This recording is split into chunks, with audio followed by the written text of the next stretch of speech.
Okay, perfect. Yeah, not exactly sure what happened. YouTube ended up removing me for whatever reason. All right, so the first set of questions on the test were self-correcting, so you would get the feedback automatically as soon as you're submitting everything. And looking at it, number one, everyone was fairly confident.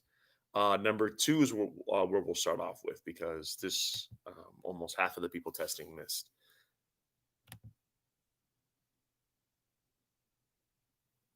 Okay. And the correct answer is B.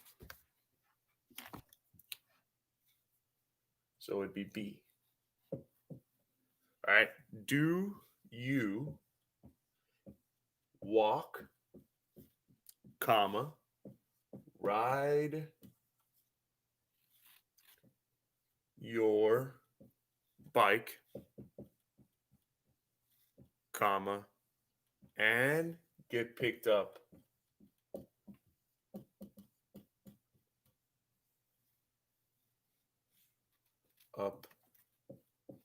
to go home in the afternoon?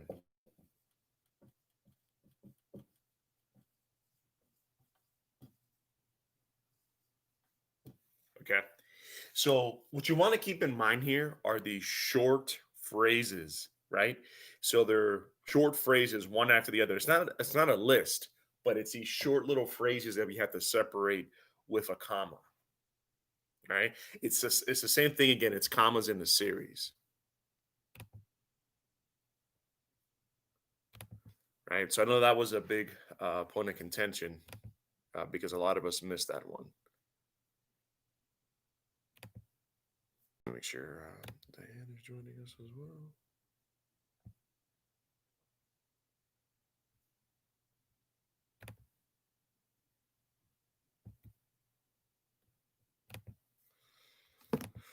All right.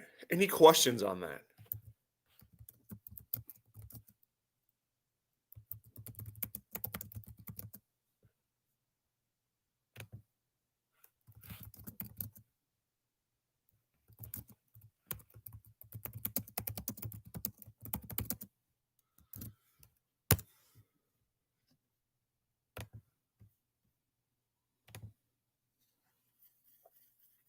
Okay. Hello, hello.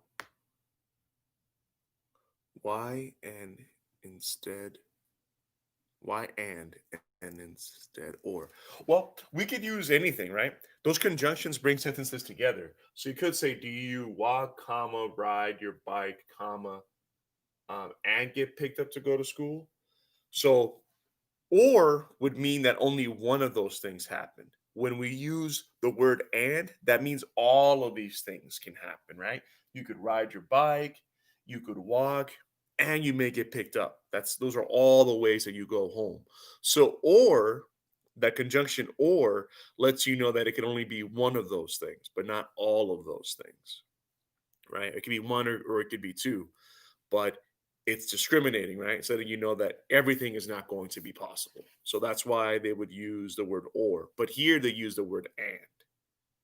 So two things from that. Um, if you're asked to correct a sentence on the test, all right. Hello, Dan. Thank you for joining us. If you're asked to correct a sentence on the test, keep that in mind, right? What are they trying to say? What they're trying to get to here is what method you use to get home, right? Now, they're saying that all of these could be used, right? So that's why you would use the word and that's why they chose to use the word and. If they chose to use the word or, that means that some of these are not going to be used, right? And that can make it a little confusing, but just always keep in mind what the overall goal is. The overall goal is, do you use all of these methods to go to school? I'm sorry, to go home. Very welcome. All right. So I know that one was one that caused some confusion. So that's the best way I can tell you now. And when you're writing, which is probably going to be where this is going to be the most useful for you when you're writing your essay, is to keep in mind what you want to say and make it simple, right? So I would not recommend saying and, I would recommend using or and making it between one or two things. Think about that when you're writing. You know what the conjunctions are. You know how to use commas. So make your sentences very clear and direct, but still using those punctuation marks. It's probably going to be easier for you to use or when you're talking about two things. Now, if you want to say that you're not going to be doing both things, like neither want to go to the store nor go to the mall, then you need to use correlative conjunctions because they correlate. This is going to be another lesson here. Okay, so we know about conjunctions. We also have correlative conjunctions. These are conjunctions that are supposed to go together at all times. It's like a little bit of a mini lesson, okay? So neither and nor, right? So when you're saying you don't want something, you're supposed to be using these two in a pair. And this is when you don't want either option.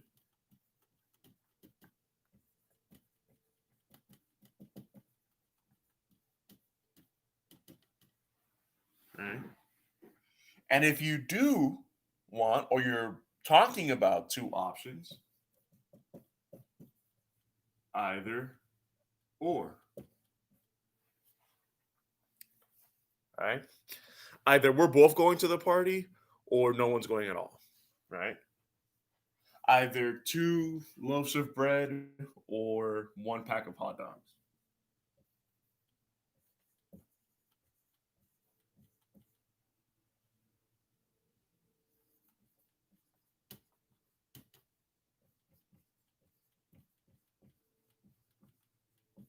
Right? So easy way to think of it when you do want two or more things.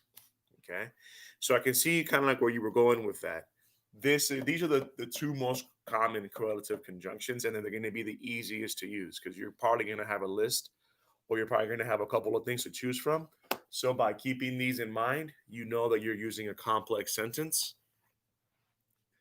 and that'll make up for those times where you have very simple, straightforward one subject, one verb sentences.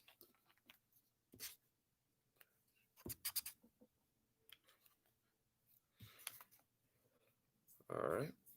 Okay. So let's continue on.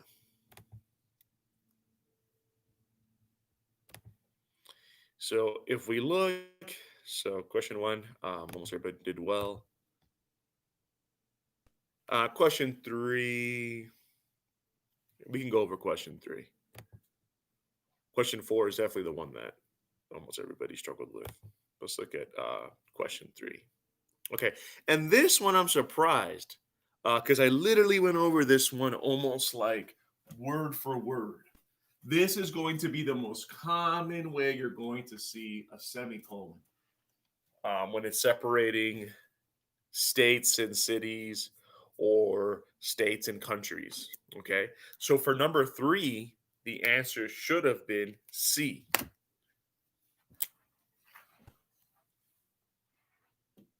Right? I have lived. And when you see this, you know where this is going, right? We talk about reading predictively.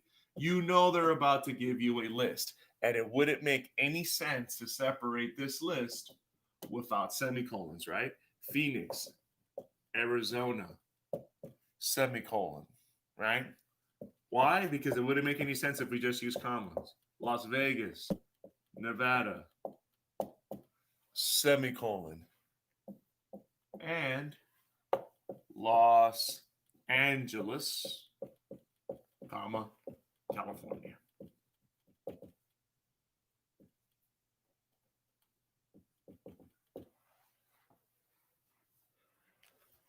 Questions about that?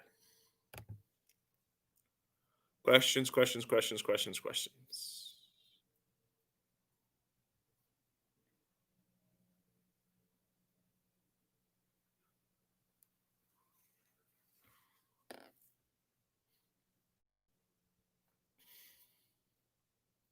Questions?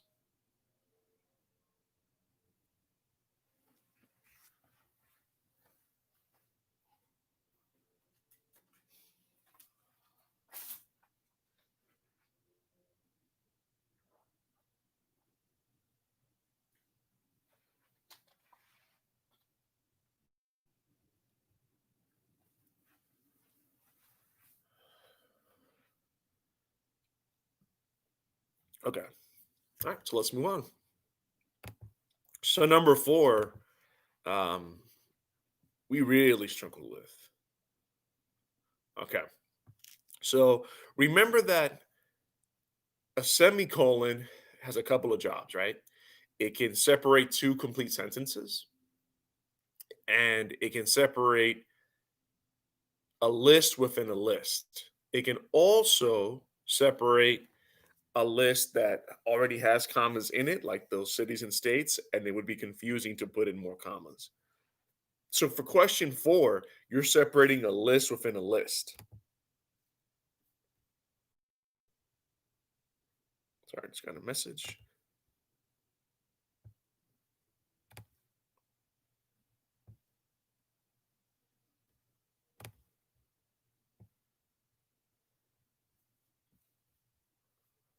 Yeah.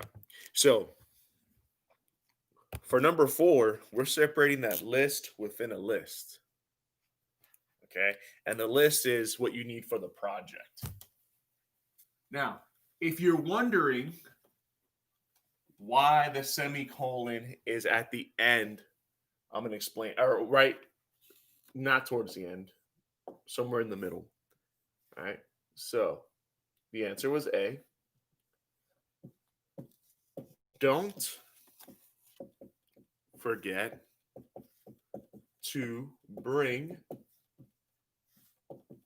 the supplies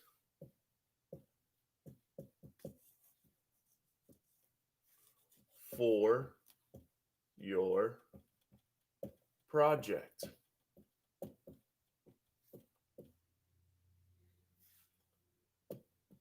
Now, remember, this is a period and it's a comma. This is a complete sentence. This is an independent clause, right? Don't forget to bring your supplies for the project. Has a subject and it has a verb. All of this is an independent clause. Now, because we want to tell them exactly what to bring, I don't necessarily want to stop there. That's why I have the semicolon. It lets you know that it's like California stop. We're slowing down, but we're not done, right?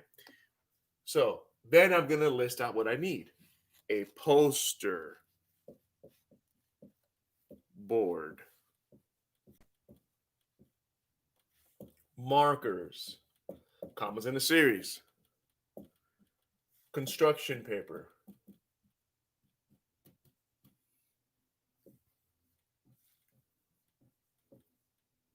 and glue.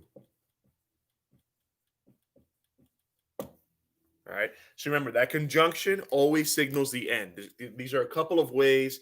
If you get this as a multiple choice question, you can kind of set yourself up. This conjunction signals the end.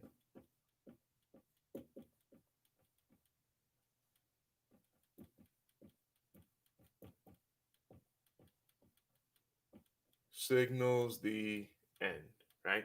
Signals that we're done with our list. And then this semicolon signals that we have a complete sentence, right? And obviously, we're going to separate our list within a list with commas.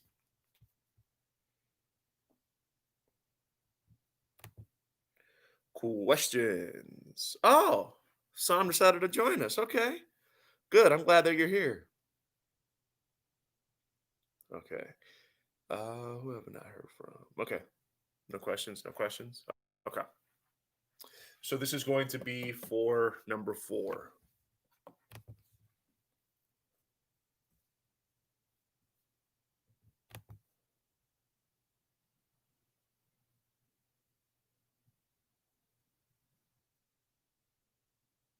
Okay. This one was definitely one of the hardest questions for everybody. This is going to be really important, and I hope that you ask a question because this is something I know you're going to be using in your essay, one way or the other. So you really have to get comfortable with commas in the series.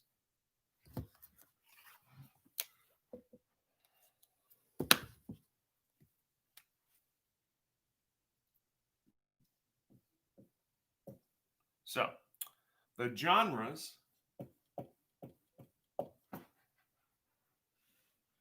We will be covering are. So here they're going to begin our list, right? So we have the first item, fantasy. That's a genre of books. We're going to separate it with a comma from the other genres. Historical fiction,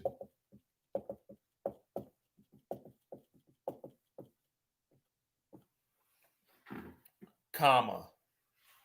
Realistic fiction,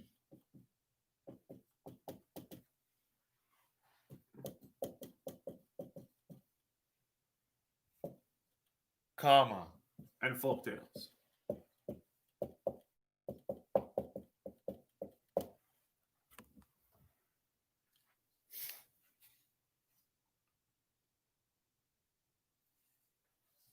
So keep in mind that these commas are separating this list out.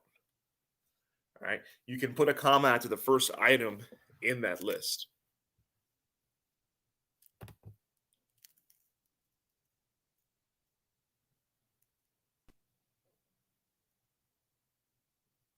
Yes, I gave you 5/10 of a point because you ended up putting in your own punctuation mark. Um, so something that I would give you credit for that because the goal is not just to see if you can punctuate these the way they should be punctuated. It's also to get you confident enough to use these when you're writing. So if you went outside of what the question was asking you to do, but your punctuation marks would actually work, then I gave you credit for it.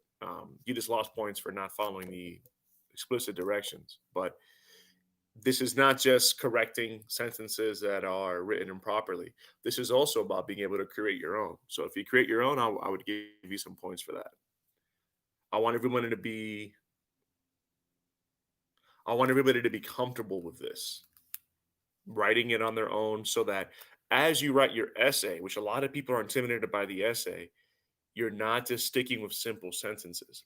If you have nothing but simple sentences, odds are you're probably not going to pass the essay. What are simple sentences? Never using a comma, never using a semicolon, simple subject and verbs, right? So the more complex sentences you have, the more you are showing that you're a scholarly writer. Some of these complex sentences, the ones that we're going over, are the ones you're going to use the most often and are the easiest ones to use. So you can really pick this up in a couple of days and beef up your writing.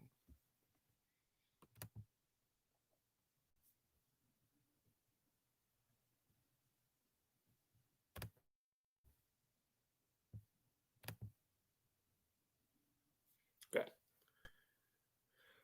All right. So let's look at the next question.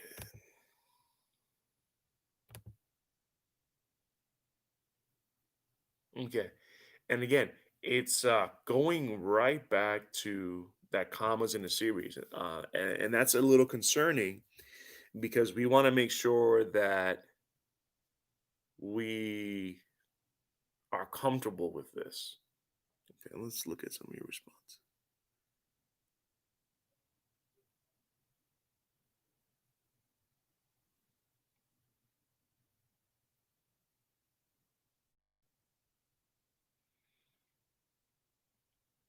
Okay, so I can see where this one became a little confusing, in that everybody just wanted to start the comma right after Dr. Seuss, but we need that pause, right? You need that pause before we get into the list.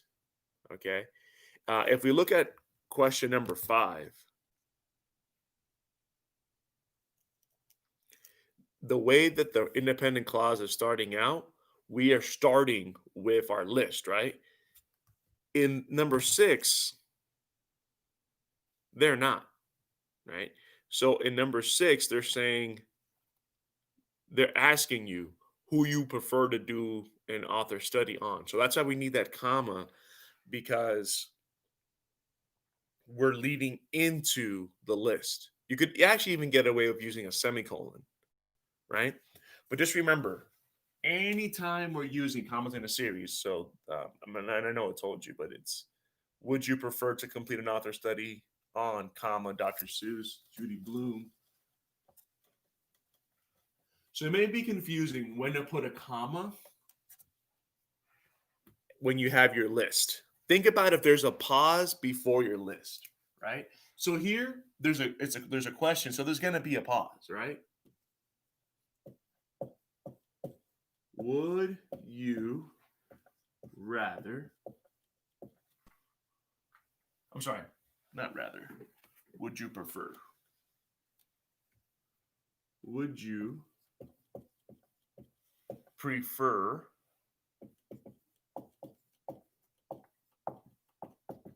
to complete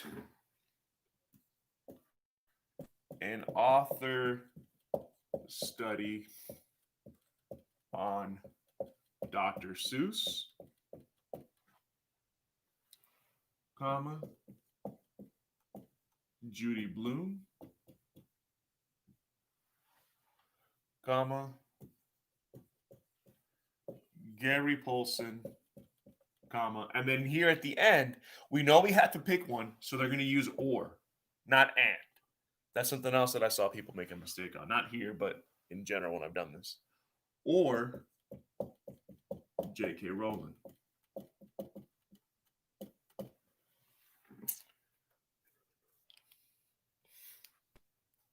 Okay. So here, would you prefer to complete an author study on? So the reason we have the comma here, right after the word on, is that we have that pause, right? On, and then we're going to start our list. If you get confused, as long as this part before your list is a complete sentence, you can use a semicolon if you want to. If you know there's going to be a pause as you're reading it or thinking about it, use the comma. Questions?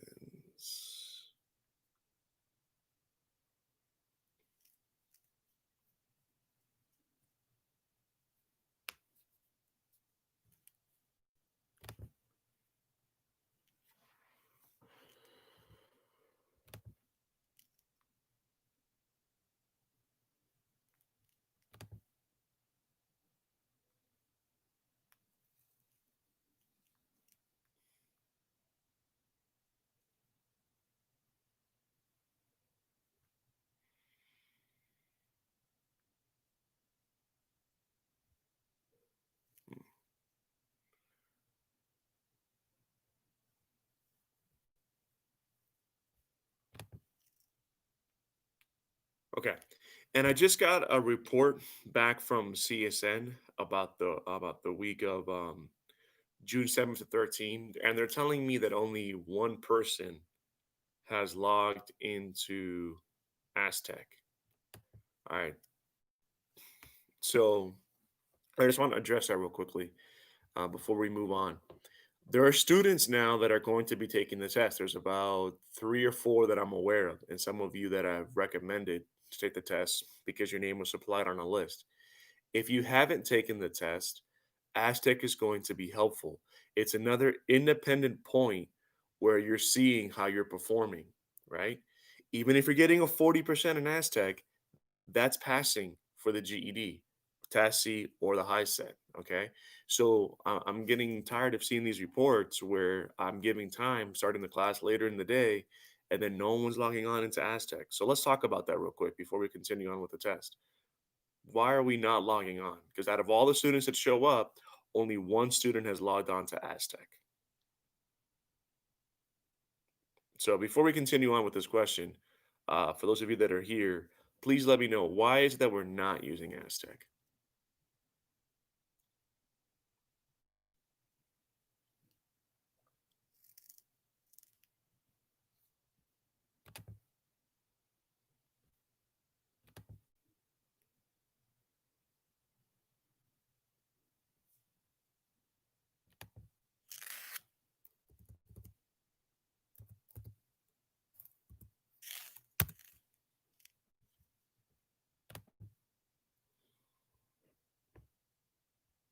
Okay. Why is it that we are not using Aztec? So I haven't heard from Sam, Mariana, Diane, Andre. Why are we not using Aztec?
Okay. All right. Thank you for that because I want you guys to look good.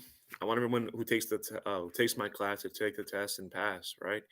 And I don't want that to come back to bite anybody where they're going to say, "Hey, who's ready to take the test?" And maybe your tape test scores are older, and it's just my recommendation alone. I would like to be able to refer back to the time that you're spending on Aztec. So I'll let them know that you guys have been using it. Okay, so this is going to be important. We need to understand when we have that pause before the rest of our list. No matter what essay you're writing, whether it's narrative, whether it's descriptive, whether it's persuasive, you're going to be using commas in a series. So we need to get really comfortable with either putting a comma before the pause, or again, if you have a complete sentence, use a semicolon.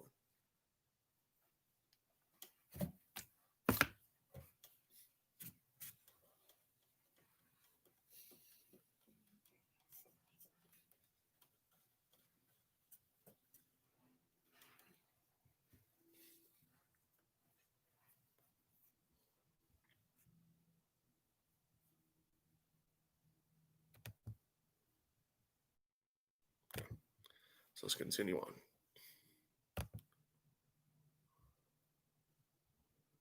Okay, almost everybody did well on number 7, so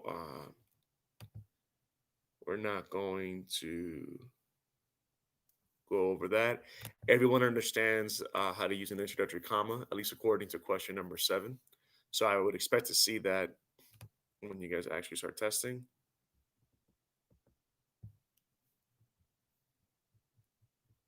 Let's look at this question.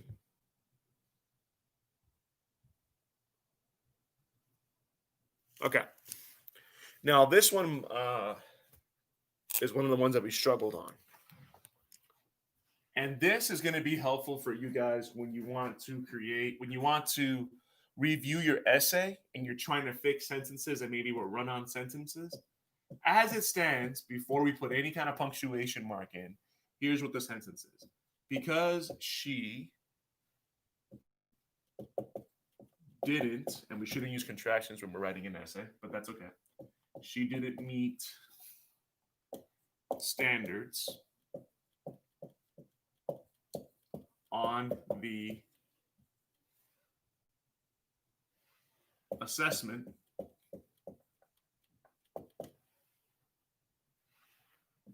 She had to practice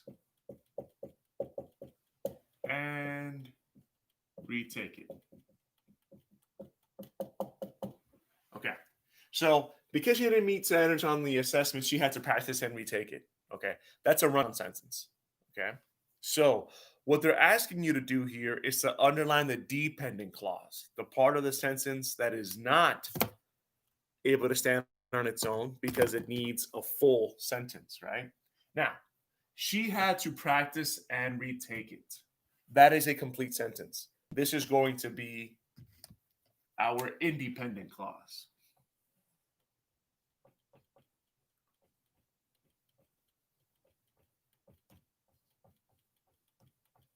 Right? She had to practice and retake it. Now, because this is our independent clause, then we know right before it, we need a comma.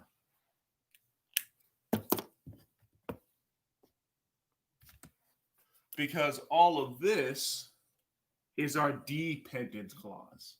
It is depending on the rest of the sentence. Right? And even when we read it out loud, it doesn't make any sense. Because she didn't meet standards on the assessment. What? Because what? That's not like, what are we talking about? So the subject isn't really clear here. In fact, I can flip it from here and it would still make sense. So I could say she had to practice and retake it because she didn't meet standards on the assessment. Right? So that's where I should have the comma, and I've underlined the dependent and independent clause. Questions on that one? Because there's another one that we struggled with. Okay, that's fine. Thank you for coming in, Sam.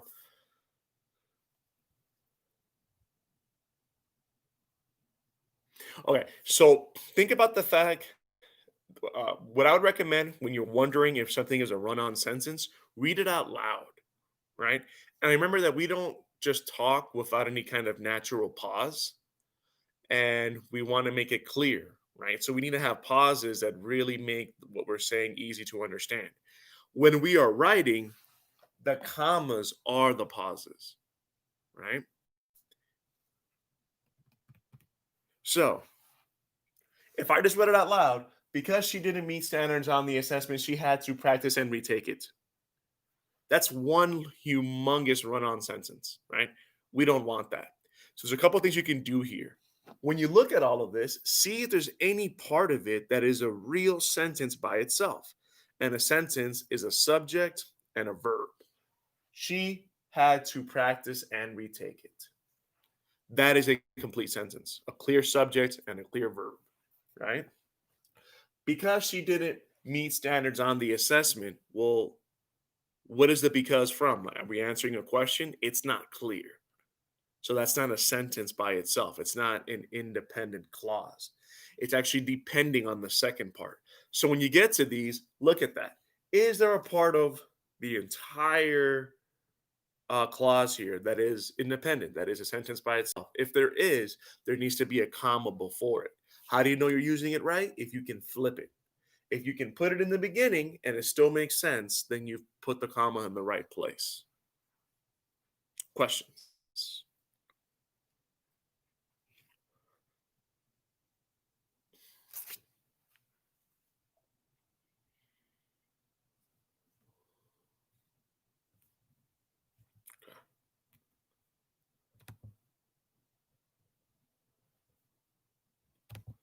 All right. Let's look at number 9 then. Okay. And this one was kind of mixed.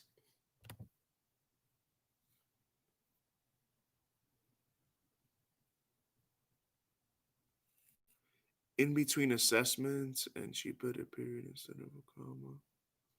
I'm sorry. Can you type out your question again, Diane? I'm not sure exactly what. In between assessment, and she put a comma.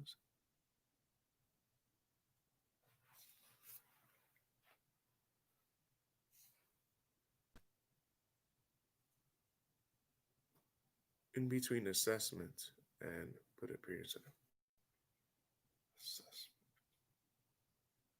Oh, okay. Because she didn't meet the standards on the assessment. That's not a complete sentence, right? Because we don't know what it's referring to. A complete sentence should be able to stand alone.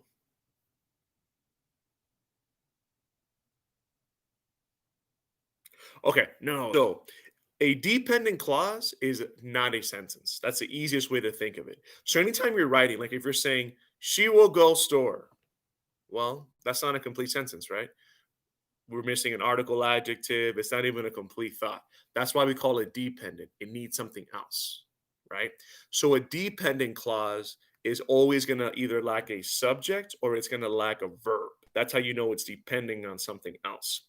A coordinating conjunction is how we can bring sentences together, right? So if I want to talk about going to the party and to the pool, I would use that conjunction and, right? I am going to the party and I am going to the pool.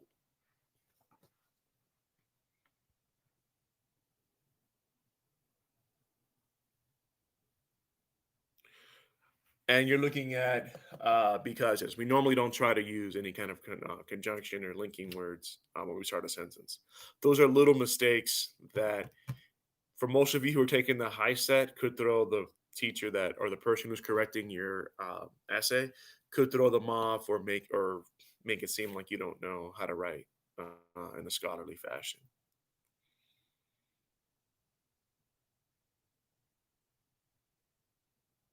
Yeah, and this is also shows why you are the master, right? This shows why you are the the scholar, because instead of making all of this into two separate sentences, two um, independent clauses, you know how to use commas to make it into one sentence. And this is going to be helpful not only for that to show that you are a scholarly writer, it's also helpful because adding in this comma here is easier than rewriting your whole sentence, especially if you're doing it by hand. Now you have to erase, and now you're trying to put another word so that this is the sentence, and then this can also be a sentence. That's time consuming. Using that semicolon, using those commas can make these easier, right? So let me give you a quick example.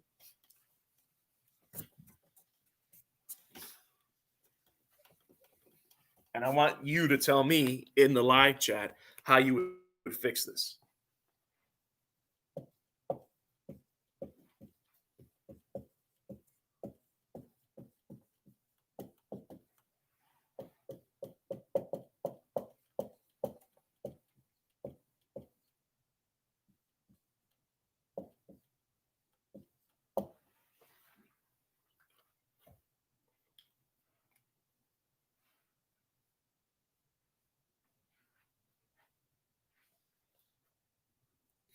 So this me show you the power of how punctuation marks can really increase. I'm sorry, can really help you utilize and decrease the time that you spend editing.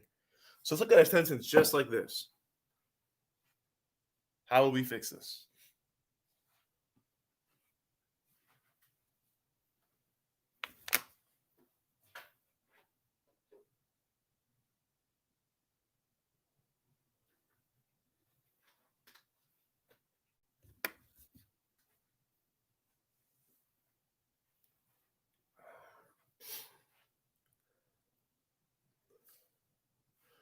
Good.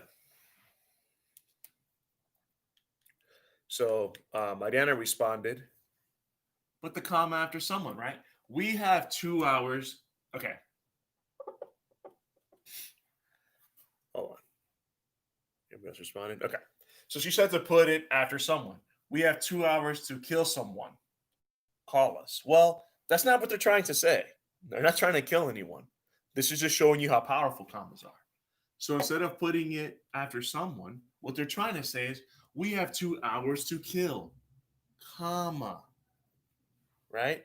We have 2 hours to kill, meaning you're bored. Someone call us. So this might be something you might put when you're in town somewhere. Hey, we have 2 hours to kill. Someone call us. You might put this out to like your friends in Facebook. But see how powerful that comma is? It goes from a threat to helping people understand this is figurative language, right? This is a non-direct, non-literal sentence that you're using here, right? Also, this is an introductory comma, right? So this is now obviously not literal, and this is an introductory comma because you're saying, someone call us. We have 2 hours to kill, right? So this is why the commas are going to be the most useful for your essay. You are going to get some of these that you're going to have to edit, but those are going to be quick hits. This is going to be where it's going to help you. So if you look through and you're like, oh wait, that's not what I was trying to say. You don't have to rewrite everything, right? You don't have to say, we have 2 hours to kill, period. Someone in town, call us.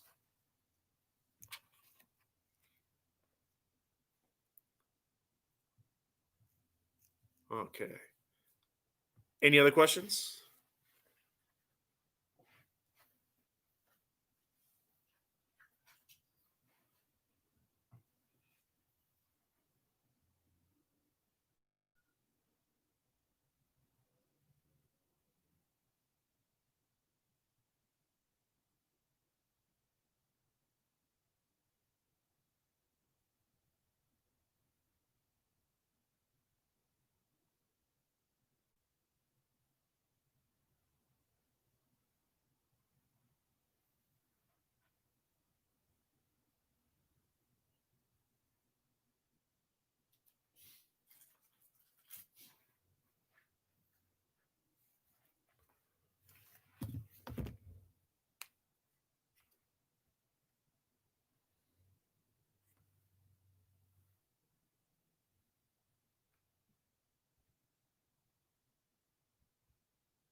Okay, so let's continue on.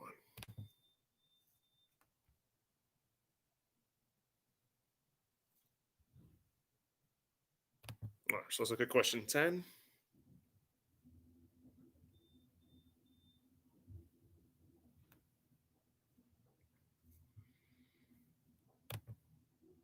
Okay. Oh, actually, you know what? Almost everybody got this right. Okay. Everybody understands first name, last name, direct name, comma. Yes or no, uh, first name, commas. Okay, everybody did well on that.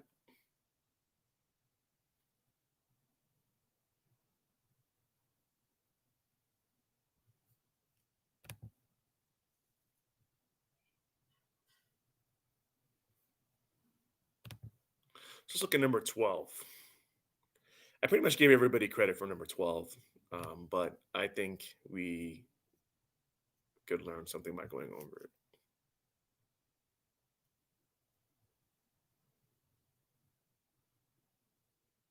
Okay, so for number 12, some of you chose to leave it alone. For the sake of writing an essay, let's look at how we can have this make sense, right?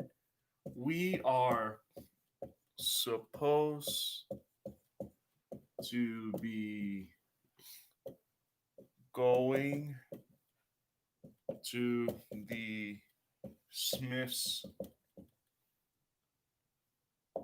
Center on Friday, comma, right? So, what I recommend to do here, do we really need to know that it's on Friday? No. We are supposed to be going to the Smith Center, right? And this one I pretty much give everybody credit on, but again, quick way to break up what could otherwise be a confusing sentence. Questions on that?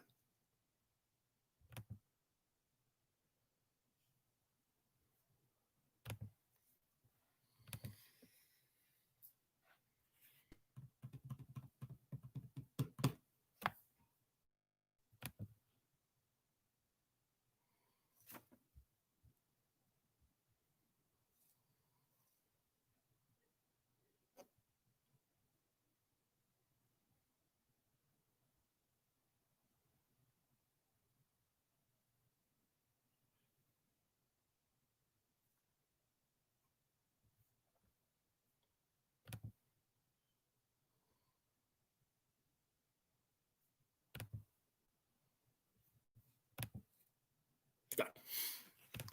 All right. So finally, let's look at number 13. All right. Everybody got that right? Yes, I would like to help.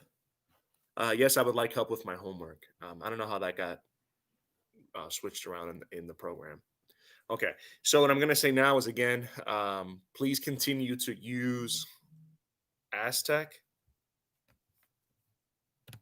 It's helpful. It's the best way for you to figure out what to do next. We're coming down to the home stretch. I would highly recommend taking the test. Um, we don't know what things are going to go backwards and they may become more restrictive. We could go back to a different phase. I know that in some states, I want to say it was like Arizona, um, was Arizona, I want to say like New Mexico, they've actually went backwards and they've started to close more things. So the fact that the testing centers are open and that CSN is looking to allow people to test at their location and work with other resources to get you guys to test, I would recommend doing so because we don't know what the future holds and we don't want to be in a situation where it becomes harder to do so or CSN is no longer offering these classes during that time and now you're not testing and there's no way to test and you're not getting any kind of development. So if you're here, then I would expect you to take the test as soon as the class ends. We'll take the very last day of class. There's a PowerPoint that has a lot of data and other information about the test, and we're going to discuss that the entire time. Okay. And that's going to be our way of finishing strong. So we will be doing that the very last day, and I'm gonna check this again to make sure nothing else has changed. But to my understanding, the very last day would be the 18th, this Thursday. Okay. So again, and if you can just take the test straight out, I would recommend doing that. If you have any kind of financial hardship, I would recommend taking the practice test so that they can pay for the actual test. But if you can spare the, I don't know how much it is, $70 or something like that, I'd recommend taking the real test. I know some of you guys are nervous, but passing any section on the real test is an actual section that you're passing. Take the practice test, you do really well, that's great, but you still have to take the real test. So if you need that confidence boost, you have any kind of financial hardships, then you may want to take the practice test first. All right. Any questions about anything we've covered, talked about today?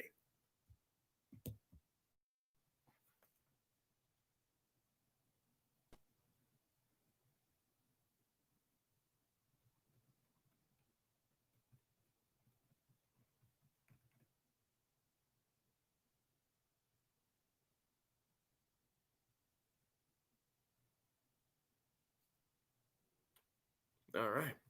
So I'm going to end the session a little bit early, and I will see you tomorrow. Thank you.